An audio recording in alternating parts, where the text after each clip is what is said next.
ሰላም ጤና ይስጥልኝ ክብራትና ክብራን ተመልካቾቻችን ከቲም ቀበና ኮሙኒኬሽን ከተመረጡ የሳምንቱ ዜናዎች ጋር ሶስና ዳነ ነኝ። በቅድሚያ ማርስተ ዜና መንግስታችን ህዝብን ያዳምጣል፣ ከማህበረሰቡ ለሚነሱ ጥያቄዎች ፈጣንና ትክክለኛ ምላሽ ይሰጣል። በወረዳ አስተዳደሩ መደበኛ የመንግስትና ወቅታዊ ስራዎች አፈጻጸም ዙሪያ ግምገማ ተካሄደ። የኢትዮጵያ ብሔራዊ ምርጫ ቦርድ የሰባተኛውን ጠቅላላ ምርጫ የጊዜ ሰሌዳ ይፋ አደረገ። የባለ ጉዳይ ቀን አገልግሎት አሰጣጥ ምልከታ ተካሄደ። እድሜያቸው ከ5 ዓመት በታች ለሆኑ ህፃናት የፖሊዮ ክትባት መስጠት ተጀመረ። ወደ ዝርዝሩ እናልፋለን። አብራችሁን ቆዩ። መንግስታችን ህዝብን ያዳምጣል፣ ከማህበረሰቡ ለሚነሱ ጥያቄዎች ፈጣንና ትክክለኛ ምላሽ ይሰጣል። የአራዳ ክፍለ ከተማ ወረዳ 7 አስተዳደር የጉባ ብስራቶች የመደመር መንግስት ትሩፋቶች በሚል መሪ መልእክት ከተለያዩ የህብረተሰብ ክፍሎች ጋር ውይይት ተካሂዷል። በውይይቱ ላይ የጉለሌ የእጽዋት ማዕከል ምክትል ዳይሬክተር አቶ ሞገስ አባተና የወረዳ 7 ዋና ስራ አስፈጻሚ አቶ ፀሐይ ብርሃኑን ጨምሮ የክፍለ ከተማና የወረዳ አመራሮች፣ የሃይማኖት አባቶች፣ የሀገር ሽማግሌዎች፣ የቀድሞ የባህር ኃይል አባላት፣ ወጣቶችና ሴቶች፣ የንግዱ ማህበረሰብ፣ ባለሀብቶችና ምሁራንን ተሳታፊ ሆነዋል። በውይይቱ ላይ የጉባ ብስራቶች የመደመር መንግስት ትሩፋቶች በሚል ርዕስ በቀረበው ሰነድ ላይ ከተሳታፊዎች ለተነሱ ጥያቄዎችና መስተካከል ያለባቸው ክፍተቶች እንዲሁም በቀጣይ መሰራት ያለባቸውን ስራዎች አስመልክቶ ውይይት ተካሂዶ በተነሱ ጥያቄዎችና አስተያየቶች ማብራሪያና ምላሽ ተሰጥቶባቸዋል። በወረዳ አስተዳደሩ መደበኛ የመንግስትና ወቅታዊ ስራዎች አፈጻጸም ዙሪያ ግምገማ ተካሄደ። በአራዳ ክፍለ ከተማ ወረዳ 7 አስተዳደር የክፍለ ከተማ ደጋፊ አመራሮች እንዲሁም የወረዳው ጠቅላላ አመራሮች በተገኙበት መደበኛ የመንግስትና የወቅታዊ ስራዎች አፈጻጸም ሪፖርት ቀርቦ ውይይት ተደርጎባቸዋል።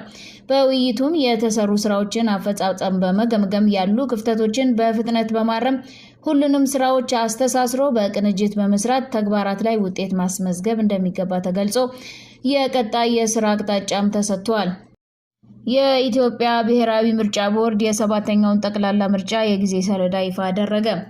የኢትዮጵያ ብሔራዊ ምርጫ ቦርዱ ይፋ ባደረገው መሰረት የሰባተኛውን ጠቅላላ ምርጫ የድምጽ መስጫ ቀን ግንቦት 24 2018 ዓ.ም መሆኑን አስታውቆ እንዲሁም የይፋዊ የምርጫ ውጤት መግለጫ ቀን ሰኔ 4 2018 ዓ.ም መሆኑን ገልጿል። ዘንድሮ የሚካሄደውን ሀገር አቀፍ ምርጫ ይፋ የተደረገውን የምርጫ ሰሌዳ ከፖለቲካ ፓርቲዎችና ከሲቪል ማህበረሰቦች ጋር በመወያየት መዘጋጀቱን ቦርዱ አስታውቋል። የዘንድሮ ምርጫ ከሌላው ጊዜ የሚለየው መራጮች ዲጂታላይዝድ በሆነ መንገድ በስልካቸው በዌብሳይት እና በምዝገባ ጣቢያዎች በታብሌት መመዝገብ እንደሚችሉና ከዚህ ጎን ለጎን ደግሞ በማኑዋል መንገድም ምዝገባዎች እንደሚከናወኑ የኢትዮጵያ ብሔራዊ ምርጫ ቦርድ ሰብሳቢ ወይዘሮ ሜላት ወርቅ ኃይሉ ገልጸዋል። የባለ ጉዳይ ቀን አገልግሎት አሰጣጥ ምልከታ ተካሄደ።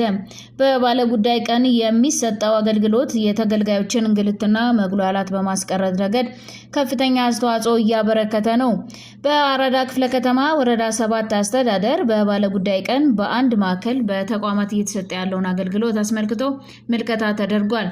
ምልከታውን ያደረገው የወረዳው ፐብሊክ ሰርቪስ እና የሰው ሀብት ልማት ጽሕፈት ቤት እንዲሁም ኮሙኒኬሽን በጋራ በመሆን አጠቃላይ የሴክተር ተቋማት አገልግሎት አሰጣጥ፣ የአመራርና ባለሙያ ስምሪት እንዲሁም የተገልጋይ አያያዝ ምን እንደሚመስል መቃኘት ተችሏል። በተደረገው ምልከታ ተገልጋዮች ለሚያቀርቡት ጉዳይ ግልጽና ቀልጣፋ ምላሽ ሲሰጣቸው እና በተመሳሳይ በተቋማትም አመራርና ባለሙያዎች ለተገልጋዮች በተቀላጠፈ አገልግሎት እየሰጡ መሆኑን ተመልክቷል። እድሜያቸው ከ5 ዓመት በታች ለሆኑ ህፃናት የፖሊዮ ክትባት መሰጠት ተጀመረ። በአራዳ ክፍለ ከተማ ወረዳ 7 አስተዳደር ስር የሚገኙት ቀበናና አቧሬ ጤና ጣቢያ እድሜያቸው ከ5 ዓመት በታች ለሆኑ ህፃናት የፖሊዮ መከላከያ ክትባት በዘመቻ መልክ መስጠት መጀመሩን አስታወቁ።